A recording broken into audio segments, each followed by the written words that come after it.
I think that is the end of the current events segment. In the What the Hales segment, before we get into the What the Hales segment, What the Hales refers to a popular YouTuber with about 730,000 subscribers, Jeremy Hales, who has, over the past year or so, decided that a good business model is to sue anyone he can think of, including Richard Luthmann, though he hasn't been served yet, even though uh, Hales claims he served you with frivolous lawsuits. And we're going to talk a little bit more about one of the frivolous lawsuits. And so we've been covering the case. There's all kinds of tree branches. Hales has gotten a completely bogus protective order. He's called CPS on his neighbors himself 3 times. He and his cohorts nearly 30 times. My former friend Megan Fox, who is now one of his chief propagandists, claimed that one of the targets of his lawsuit, Michelle Preston, had Munchausen because, according to an anonymous source, that's what the anonymous source told her, all kinds of lies all over the place. We first started this with the 23rd episode. We're now at the 44th episode, and someone you and I both know who likes my work, but mostly is interested in family court wrongful convictions, but does read the Hale stuff because he likes my work. He said to me that you and I are spinning our wheels, that we are playing into Hale's hands because Hale's whole like raison d'etre and business model is to provoke. And once you're provoked, he turns into content that it doesn't matter how much you expose of him, that his fans won't care. And so all you're doing is making him even more popular by giving him the oxygen. And the way to expose Hales is to get big enough that you just look down on him and say, yeah, no, he's completely bogus. I covered him a year ago. No one should be watching this guy. He's a really bad guy. And based on your perch, you expose him. What do you think of that theory? I think that is it's sound, but I think that with respect to the feud stuff, I talked to a couple of creators, big creators like millions of followers, and they said keep the feud stuff to about 20 to 25% of what you do. Keep to your core Mm-hmm. stuff. The feud stuff, like my stuff with Dinesh Nashirvan and our Mm-hmm. stuff together with Jeremy Hales, we keep that 20%, 25%. We're fine, and grow the other stuff because that's the stuff that the people want to see, the credibility, everything else. That being said, I want to thank Jeremy Hales because he gave me an epiphany about the core of what I do, and I think what you do too. We're independent journalists that do the written word. So I Mm-hmm. think that our foray into video and other mediums is nice. I think you and I will continue with YouTube. I have Rumble and all this other stuff, but I think that Mm-hmm. what he's focused and made incumbent upon us is that we have to go further with respect to our written distribution.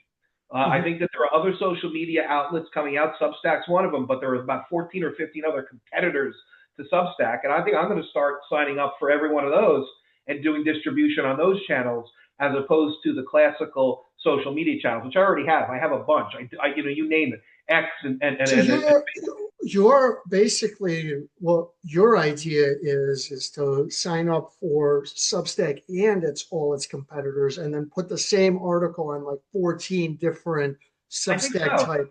I think take Mm, 14 different platforms, but not like videos, like the secondary portion of how we do things. That's the mhm. primary way that he tells his stories. If we left it to Jeremy Hales or Dinesh Nashirvan to give written word, then basically put barbecue sauce on a sheet of paper. That they're terrible writers. They just aren't Mhm. good. And so I think that's what we have to stay strong with. I think I think I want to thank him for that because he's given me that epiphany. You and I are going to keep. You have to have a Facebook page or a Twitter page or a YouTube or a Rumble. But I think that we're going to get more viewers by the new social media wave that's going to come out of Substack type competitors. They're going to be closer to traditional social media, but they're going to retain their core of a written journalistic type outlet. So I think that's going to be my focus now. It's what is it? It's the 25th of June. I think in the next quarter I'm going to look to have my stuff built out for the written word the right way. There's no way to fight Jeremy Hales on YouTube. There's no way to fight him We're not on social we're media. not fighting him strictly on YouTube.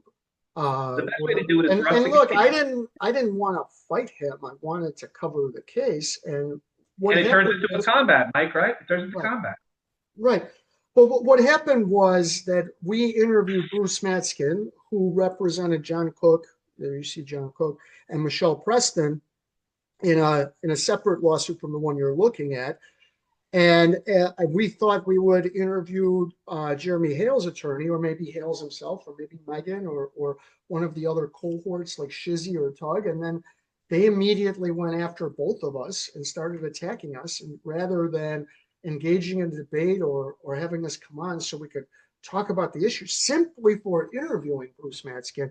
So I think the guy has a point. However, uh, YouTubers far more than other type of celebrities, they fall. Not the latest, but one of them at least is the Hawk Tuah girl. She's done. Her 15 minutes of fame are up. But I saw a documentary about a guy named Ben. I think his name is Ben Armstrong. He was a crypto guy, built a YouTube channel with over 1 million subscribers, and his downfall started when he frivolously sued a guy. But what he was basically doing was he was being paid to promote meme coins with he was acknowledging, this video is sponsored by this completely crappy coin, and all meme coins are garbage. But uh, they showed that his passion was bought for, and eventually, he then gets mad, and it led to a downfall. He doesn't have nearly 1 million subscribers. I'm sure he still makes money, but not nearly as much. And that's an example of, and he was exposed by other YouTubers. So I think that it can be done. I think that the point the guy made is a valid one, but I think that there is a way to expose his bad deeds. And Hales, among other things, beat his wife and kids. He sues a lot of different people frivolously. Um, he has threatened to intercede in my custody case. He's falsely claimed you were served. He's falsely claimed that the local authorities where he lives, and he lives in two places, but this he was talking about in Florida, were investigating us. There's a lot of bad things that he's done, and I believe Got him already though for the right. falsus in uno. Like you said, before, like if somebody lies in a court case in Mhm. their testimony, you could show that they lied. The jury can disregard and the judge can disregard everything that person has to say, or at least take it with a grain of salt. We have Right. three or four or five or 10 direct instances where he's lied about things. Like especially you. What day is today, Mike? Oh, On today is day 26 of the empty threat against me. That's right. May 31 of this year, he claimed that wheels were in motion to get me charged with a crime. Doesn't mention what crime it might be, and that he is think or suggesting that he would fund my ex-girlfriend's custody case. None of that has actually played out, and so now we're at day 26. Yeah, that's an empty threat, and that's not the only empty threat. I like was a dozen we have just for you alone, right? For right. you. I received an extortion threat that was very vague. That if you don't do this, the bad things will happen. Shizzy vaguely threatened Leslie, and Shizzy is being sued by Leslie is Leslie Federicos, who I just asked her to do one interview, and that's turned into a cause celeb for her to try to help bring down Jeremy Hales. She's a retired attorney. The bar turned on her in Florida where she was practicing after she was on the other side in a divorce and custody case of one lawyer, Dory Foster Morales, who was the outgoing president of the Florida bar at the time. All of a sudden, someone who never faced any bar discipline was facing like a fair amount of it. And I believe that, and I think she has said that this is correct, that she knew that at some point the gig would be up. She wasn't facing this barman, but they were going to keep harassing her until they forced her out of the legal profession. So she got out of the legal profession before that could happen. But Hales and his crew falsely claimed that one, she was disbarred, definitely wasn't disbarred. Two, that then once she showed that she's got an affidavit showing that she retired, that this was just to avoid disbarment. And she said, you can't retire if you're facing disbarment. You'll face the discipline. And she wasn't facing disbarment. She might have been in a few years because they would have just kept finding any little thing. But um, so Shizzy, after she sued Shizzy, and obviously that's a pseudonym, she said, "Well, I need to find out his real name to serve him. It's the only way it works." He sent her this long threat that definitely looks like it was AI because he doesn't talk like that. But also vague, you opened up a Pandora's box. You did this. These bad things will happen. He doesn't say what they are. I think as most of them, they don't know what they are because they don't have them. Uh, Hales may or may not have been talking to my ex-girlfriend, but he had no plan for how he was going to manipulate our custody case. He didn't even, I doubt he looked into it. I doubt he looked at one document, doubt he figured out how much it would cost, what lawyer he could hire. He didn't do, you know how much legwork it takes to go fund somebody else's custody case and be successful. It's not just, oh, I'll do it. No, he lives in Florida. She lives in North Carolina. It's not going to happen. So anyway, and the same with Shizzy. I don't know if they get off on it or if they think that if they write something like this, it'll get people back off. Maybe it's something else. I don't know. Something I didn't think about. So anyway, yeah, there's a lot of like empty threats from that crew, and we've exposed it. But what the guy's argument is, it doesn't matter. His rabid fans are so rabid, they don't care what he does. They like it. They enjoy it. But is there validity to that argument? Well, put it this way. I'll tell you what I know. I Mm-hmm. know that when we get to depositions in the litigation, we're Mm-hmm. going to put all these issues right in front of Jeremy Hales, and he's going to have to start answering. You said this. Was it Mm-hmm. true when you said it? It's not true now. What's going on here? And he's going to Mm-hmm. have one of two choices. He's going to have to admit that he fibs, or he's going to have to say it's performance art. Those are Mm-hmm. the only two real ways that he can do it to keep his case intact. If he says anything else, his case is over. It's Mm-hmm. basically done at that point. But if he says it's performance art, then that opens up a whole new set of issues for him. That it's all Mm-hmm. satire, that it's all this. If he says that he said it was true, and we can show that demonstrably it's not, then his entire credibility is shot as somebody who tells the truth. So either he's a mummer or he's a liar. So he's in a box right now. That's what I know about this case at this point. All right. He may have some problems in the legal case, and I think that Leslie filed a very strong lawsuit. As far as what we are looking at, so he filed a second lawsuit claiming that there was a conspiracy to defame him, and the evidence that there was a conspiracy was that certain YouTubers would invite other YouTubers, like for instance Lisa from Two Lees in a Pod. She was the leader of the conspiracy, according to his lawsuit. She would invite you on, and she would invite Ray Bone Crusher on, and you are both defendants, and that is evidence of a conspiracy. Also, evidence of a conspiracy that Ray would say, "Man, did you read this latest thing from Richard Luthmann? It's really good. Everybody should go to read that." And that's evidence of a conspiracy. And John Cook, he made a very simple argument, basically saying that you provided no facts that I was a part of a conspiracy. It's all conclusory, so it should be dismissed. And this part you're looking at, we're going to skip because what he does is he defines what a conspiracy is. So this doesn't show what his case is. And he goes on for a while defining all of the different statutes. But here we go. We're going to get to the evidence of the conspiracy. Third, the agreement between Cook and defendant is evident, can be inferred from the circumstantial evidence in the amended complaint. Here's the evidence. Weeks agreed to launch a campaign to damage Hales as evidenced by Weeks' actions. And what he's describing here, these are all of the YouTube shows that she did on the case. That's the evidence that she launched a campaign to damage Hales. And of course, launch a campaign to damage Hales is not a legal tort. Weeks was chosen by Preston to be Preston's, quote, podcast or PR person as part of the anti-Hales ecosystem in the malicious conspiracy. Now, that's conclusory. That's not a fact. All the other defendants have appeared on Weeks' online platform as part of her scheme. And I think John had at one point or another appeared. So he's arguing that it's a conspiracy because Michelle chose her without providing any evidence she chose her, and John decided to go on her program. Since May 2023 to date, Preston solicits money publicly via Facebook, via GoFundMe, receiving money from consumers and from Weeks, claiming she is indigent while withholding the true income from federal. I don't know how that's evidence of anything like tort related, but they do raise money for Michelle Preston. And Michelle does say that she's indigent. I'm not sure she's required to show you how much money she has. You're not required to give her any money. They raise money. No one is forced to give her any money.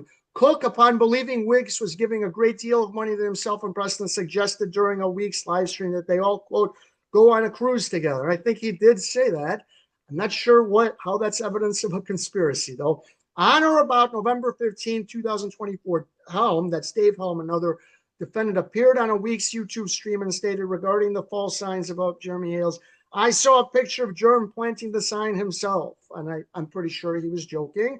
Helm also invited Matskin to appear with him on Helm's YouTube channel, and Matskin did so, thus displaying their relationship. And he really is arguing that if you appear on someone else's show, you are a co-conspirator if they're a defendant. In 2024, a YouTube live stream on Week's business platform makes false statements. They don't say what the false statements are.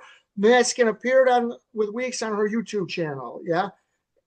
Teschendorf, that's Dave Teschendorf from Milltown's Best, has appeared on his and other YouTube channels. He has. That's correct. This guy is actually saying that if you appear on the same YouTube channel as another defendant, that makes you a co-conspirator. Ray, that's Bone Crusher, recommends viewers to watch the YouTube channel. He does. He's saying that if you promote someone, you are a co-conspirator. Matskin, Helm, Weeks, Preston, Cook, Luthmann, Hughes personally post to a, quote, hate group designed to damage and he doesn't say what the hate group is. I don't know what he's saying they post to, but yeah, okay, you might post to it. He hasn't said what these posts are or how they're tortious or badly tortious, whatever, how they violate anything. Your thoughts on this response? Look, come on. It shows that the complaint itself is just bogus. You know, and it further solidifies that. All we've been saying about that for the past, couple of months is that he has not met the elements of the crime. But this just further puts the meat on the bones. That he has large gaps in trying to make out a viable claim. Now, this is the first part of the case, Michael. This is the pleading phase. You're not showing evidence here. You're just telling the world. You're telling the court, and you're telling the other side what we claim you did. This is what you did, and by saying that you did this, this, this, and this, the law says we're allowed to recover damages against you. They can't put together a story of A, B, C, D, E, and F that equals a cognizable or realistic claim for damages against any of the defendants. But at this early stage, if you, and he did, Jeremy Hales says that John Cook and others participated in a conspiracy to defame, and his evidence is that John Cook showed up on Lisa Weeks on Lisa's podcast. At this early stage, is that enough to dismiss, or does the court say? No, because there's two issues. Yes, on dismiss, but there's two issues there. You said two words: conspiracy, and you said defame. One way you get rid of this is you talk about the defamation and what it is and what it isn't. If none of the statements or none of the words are defamatory, libelous, or slanderous, and by the way, he doesn't say what John did that was defamatory. I think there's like a violation of the Unfair Trade Practices Act. He doesn't say what he did. The Langham Act, which is federal, and the Florida Unfair Trade Practices Act, and those and runs around free speech. Because he knows that if you brought a clear defamation case, because he's a public figure, he'd have to prove actual malice. Under those statutes, he doesn't have to prove actual malice, or so he thinks. But the court can look at it. If it walks like a duck and quacks like a duck, it's a duck. These are recouched defamation claims, and the court will not, give court. Right. I think that his I think that his like he's trying to be cute. He knows that he's not going to get a defamation claim, so he couches it as something else, and that's probably an even worse legal strategy. Now, before we play this video, you are Paint Chips. You'll love this.